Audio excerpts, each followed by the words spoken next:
ਵਾਹਿਗੁਰੂ ਜੀ ਕਾ ਖਾਲਸਾ ਵਾਹਿਗੁਰੂ ਜੀ ਕੀ ਫਤਿਹ। World news ਦੇਖ ਰਹੇ ਸਾਰੇ ਦਰਸ਼ਕਾਂ ਦਾ ਸਵਾਗਤ ਹੈ। ਮੈਂ ਹਾਂ ਗੁਰਿੰਦਰ ਸਿੰਘ। ਖਬਰਾਂ ਦੀ ਸ਼ੁਰੂਆਤ ਕਰ ਲੈਂਦੇ ਹਾਂ ਹੈਡਲਾਈਨਸ ਦੇ ਨਾਲ।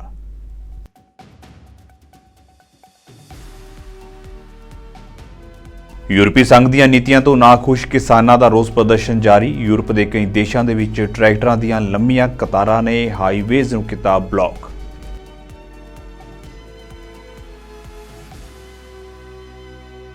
ਵਿਕਟੋਰੀਆ ਦੇ ਵਿੱਚ ਤੂਫਾਨ ਨੇ ਮਚਾਈ ਤਬਾਹੀ। 5 ਲੱਖ ਘਰਾਂ ਦੀ ਬਿਜਲੀ ਹੋਈ ਗੁੱਲ। ਇੱਕ ਵਿਅਕਤੀ ਦੀ ਹੋਈ ਮੌਤ।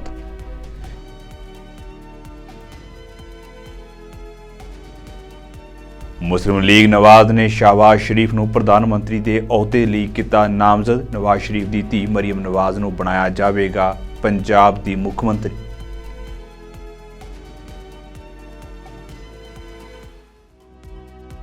ਰਫਾਹ ਦੇ ਵਿੱਚ ਇਜ਼ਰਾਈਲੀ ਟੈਂਕਾਂ ਨੇ ਮਚਾਈ ਤਬਾਹੀ। ਪਿਛਲੇ 24 ਘੰਟਿਆਂ ਵਿੱਚ 133 ਫਲਸਤੀਨੀਆਂ ਦੀ ਹੋਈ ਮੌਤ ਤੇ ਨਹੀਂ ਬਣ ਸਕੀ ਕੋਈ ਸਹਿਮਤੀ।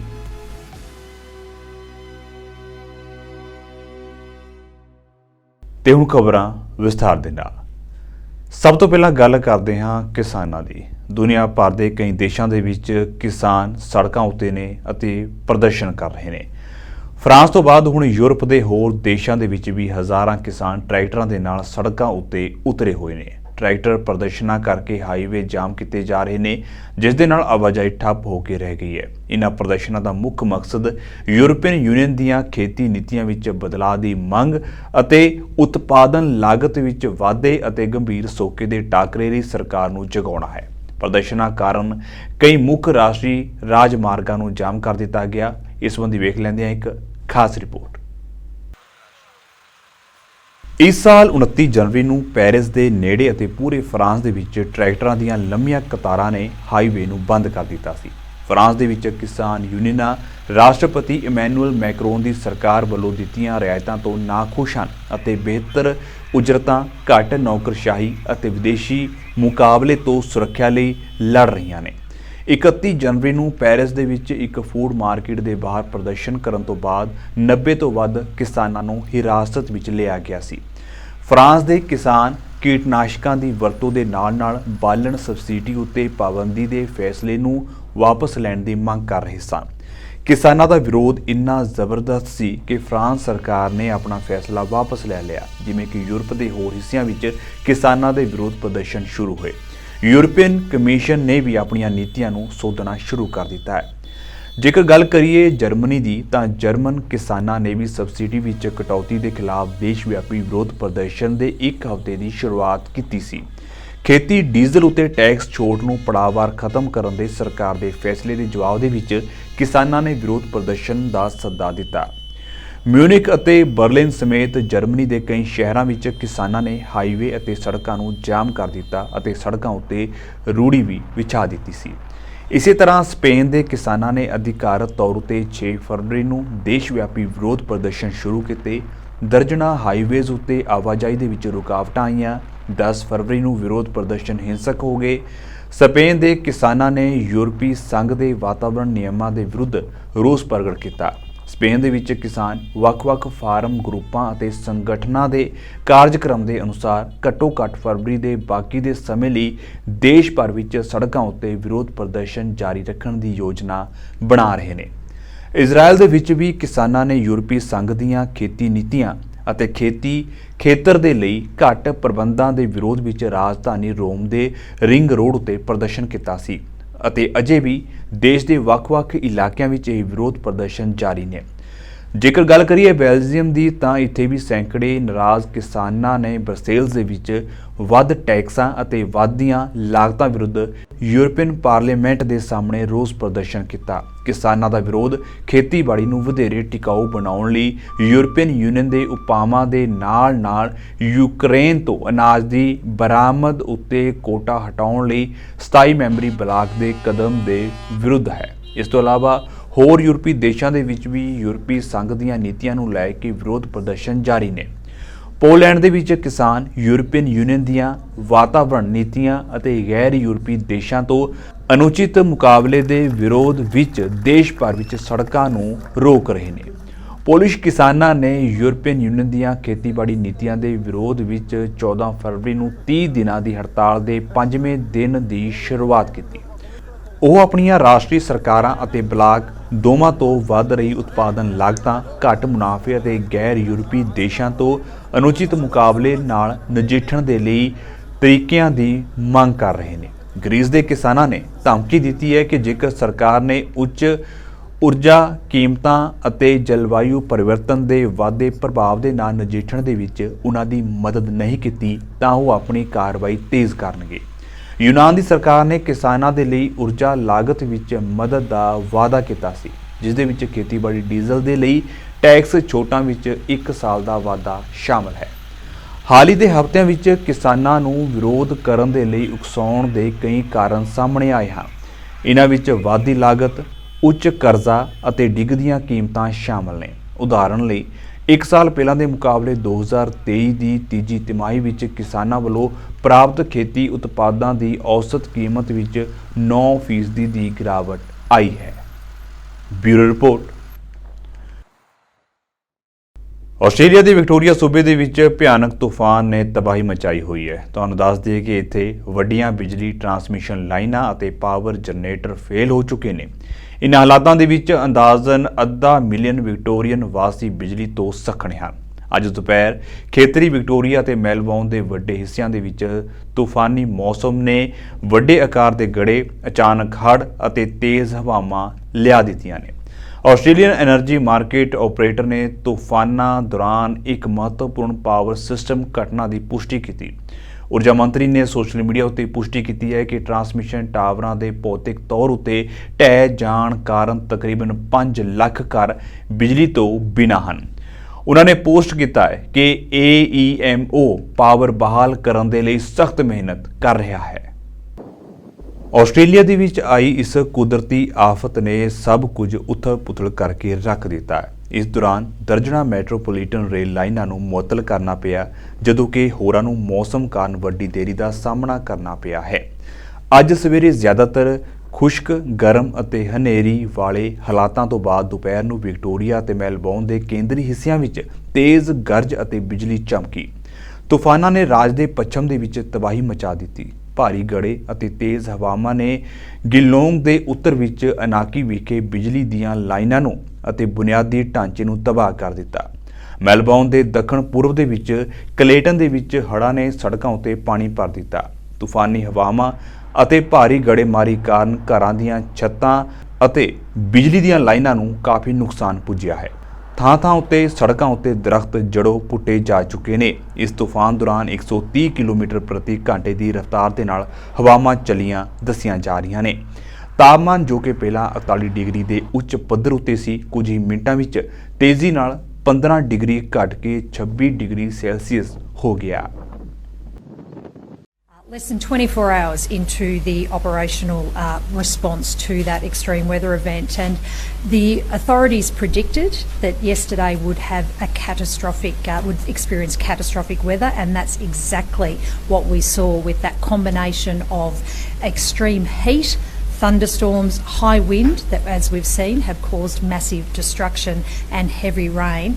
Our state, across the entire state, certainly experienced yesterday an extreme weather day. And to give it some context, yesterday was only the second day since the fires of Black Saturday in 2009, 15 years ago, that had that catastrophic rating. Only the second day in 15 years. At the outset too, I'd like to extend my thoughts and sympathies to the many thousands of Victorians who have been impacted by this extreme weather event.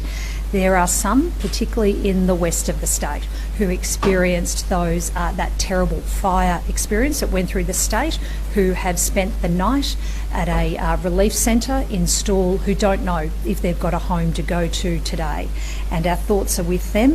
There are rapid assessments being undertaken as we speak, and further information can be provided as those assessments are undertaken, particularly around the community of Pomona.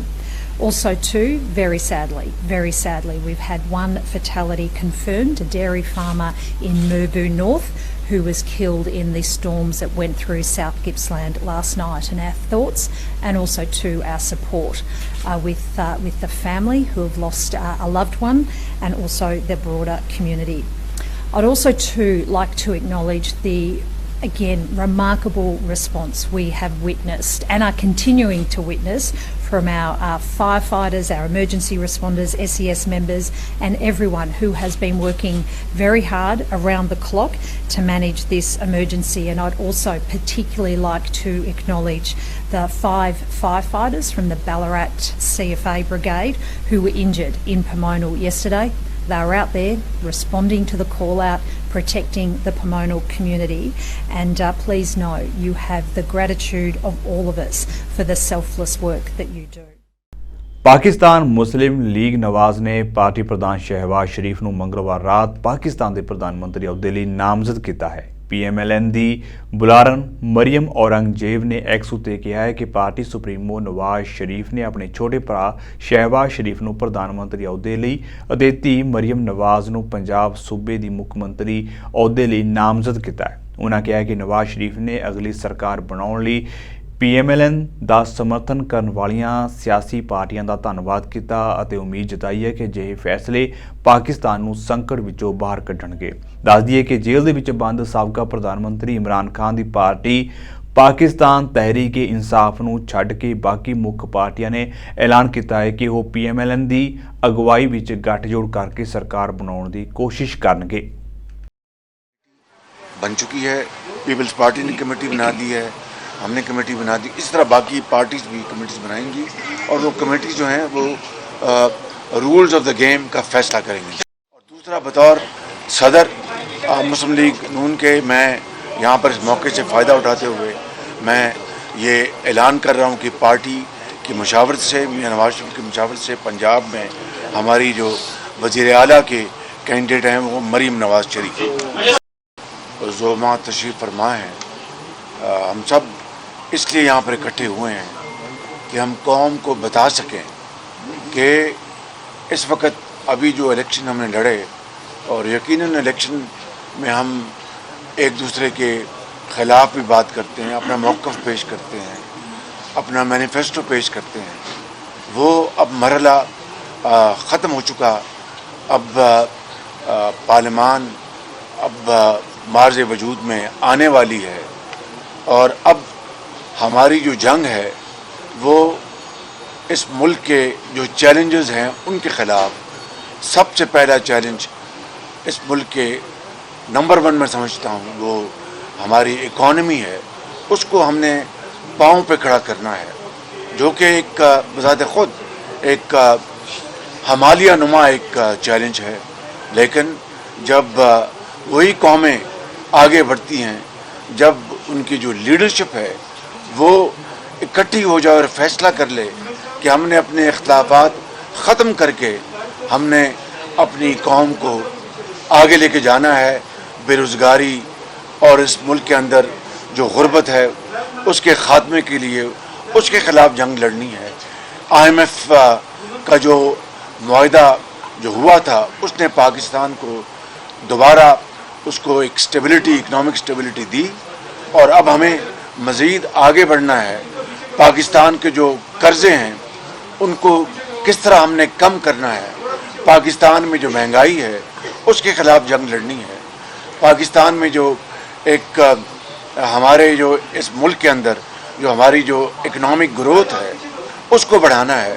तो ये एक ਇਸ ਦੌਰਾਨ ਇਮਰਾਨ ਖਾਨ ਦੀ party PTI ਨੇ ਦੋਸ਼ ਲਾਇਆ ਹੈ ਕਿ ਲੋਕਾਂ ਵੱਲੋਂ ਉਹਨਾਂ ਦੇ ਹੱਕ ਦੇ ਵਿੱਚ ਦਿੱਤਾ ਗਿਆ ਫਤਵਾ ਰਾਤ ਦੇ ਹਨੇਰੇ ਦੇ ਵਿੱਚ ਚੋਰੀ ਕਰ ਲਿਆ ਗਿਆ ਹੈ। PTI ਨੇ ਕਿਹਾ ਕਿ ਪਾਕਿਸਤਾਨ ਨੂੰ ਇੱਕ ਵਾਰ ਮੁੜ ਅਸਥਿਰਤਾ ਦੇ ਰਾਹ ਉੱਤੇ ਲਿਜਾਇਆ ਜਾ ਰਿਹਾ ਹੈ। PTI ਦੇ ਬੁਲਾਰੇ ਨੇ ਕਿਹਾ ਹੈ ਕਿ ਮੌਜੂਦਾ ਸਥਿਤੀ ਲੋਕਤੰਤਰੀ ਸਿਧਾਂਤਾਂ ਅਤੇ ਨਿਯਮਾਂ ਉੱਤੇ ਸਿੱਧਾ ਹਮਲਾ ਹੈ। ਉਨ੍ਹਾਂ ਅੱਗੇ ਕਿਹਾ ਹੈ ਕਿ ਇਮਰਾਨ ਖਾਨ ਹੀ ਇੱਕੋ ਇੱਕ ਉਮੀਦ ਹੈ ਜੋ ਪਾਕਿਸਤਾਨ ਨੂੰ ਮੁਸੀਬਤਾਂ ਵਿੱਚੋਂ ਕੱਢ ਸਕਦਾ ਹੈ। ਜ਼ਿਕਰਯੋਗ ਹੈ ਕਿ ਇਮਰਾਨ ਖਾਨ ਨੂੰ ਭ੍ਰਿਸ਼ਟਾਚਾਰ ਦੇ ਮਾਮਲਿਆਂ ਵਿੱਚ ਦੋਸ਼ੀ ਠਹਿਰਾਇਆ ਗਿਆ ਸੀ, ਜਿਸ ਤੋਂ ਬਾਅਦ ਉਹ ਜੇਲ੍ਹ ਦੇ ਵਿੱਚ ਹੈ। ਚੋਣ ਕਮਿਸ਼ਨ ਨੇ ਆਮ ਚੋਣਾਂ ਤੋਂ ਪਹਿਲਾਂ ਉਹਨਾਂ ਦੀ ਪਾਰਟੀ ਦਾ ਚੋਣ ਨਿਸ਼ਾਨ ਕ੍ਰਿਕਟ ਬੈਟ ਖੋਲ੍ਹਿਆ ਸੀ, ਜਿਸ ਕਾਰਨ ਉਹਨਾਂ ਦੀ ਪਾਰਟੀ ਦੇ ਉਮੀਦਵਾਰਾਂ ਨੇ ਆਜ਼ਾਦ ਉਮੀਦਵਾਰ ਵਜੋਂ ਚੋਣ ਲੜੀ ਸੀ। वो है जिसके जरिए से कराची के पूरे रिजल्ट हड़प कर लिए गए। اگرچہ میں نے آج کوئی کیس بلوچستان کا نہیں کیا، لیکن بلوچستان میں شٹر ڈاؤن ہے، بلوچستان میں مقامی جماعتیں، بلوچستان میں اصلی جماعتیں، نمائندگی کرنے والی جماعتیں، پاکستان تحریک انصاف سمیت اور نیشنلسٹ پارٹیز، وہ سارے کے سارے باہر نکلے ہوئے ہیں۔ وہ سمجھتے تھے یہ الیکشن ان کے لیے ان کے زخموں کے اوپر مرہم رکھنے کے لیے آئے گا۔ پتہ یہ چلا ہے کہ جلتی پہ تیل ڈالنے کے لیے یہ الیکشن سارے کا سارا وہاں بھی اجتماعی ڈکیتی ہوئی ہے۔ پہلے گینگ ریپس کے جرائم ہوا کرتے تھے، اب گینگ ریگنگ کے جرائم ہو رہے ہیں۔ یہ پاکستان کی خدمت نہیں ہے۔ کل میں نے ملاقات کی عمران خان سے، قیدی نمبر 804 سے میں نے ملاقات کی جیل کے اندر، میری تفصیلی گفتگو ہوئی۔